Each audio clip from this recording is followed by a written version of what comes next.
46ஆம் சங்கீதம்.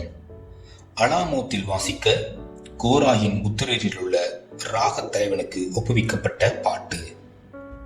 தேவன் நமக்கு அடைக்கலமும் பலனும் ஆபத்து காலத்தில் அனுகூலமான துணையுமானவர்.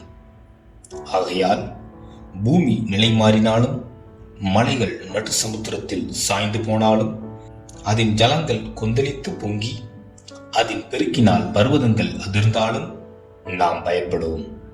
ஒரு நதி உண்டு, அதன் நீர்க்கால்கள் தேவனுடைய நகரத்தையும் உன்னதமானவர் வாசம் பண்ணும் பரிசுத்த ஸ்தலத்தையும் சந்தோஷிப்பிக்கும். தேவன் அதன் நடுவில் இருக்கிறார், அது அசையாது. அதிகாலையிலே தேவன் அதற்கு சகாயம் பண்ணுவார்.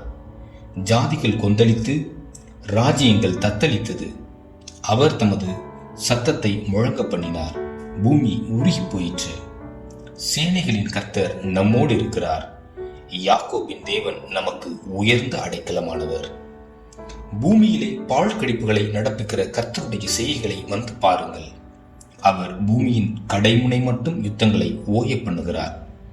வில்லை ஒடித்து ஈட்டியை முறிக்கிறார், ரதங்களை நெருப்பினால் சுட்டரிக்கிறார். நீங்கள் அமர்ந்திருந்து நானே தேவன் என்று அறிந்து கொள்ளுங்கள். ஜாதிகளுக்குள்ளே உயர்ந்திருப்பேன், பூமியிலே உயர்ந்திருப்பேன். சேனைகளின் கர்த்தர் நம்மோடு இருக்கிறார். யாக்கோபின் தேவன் நமக்கு உயர்ந்த அடைக்கலமானவர்.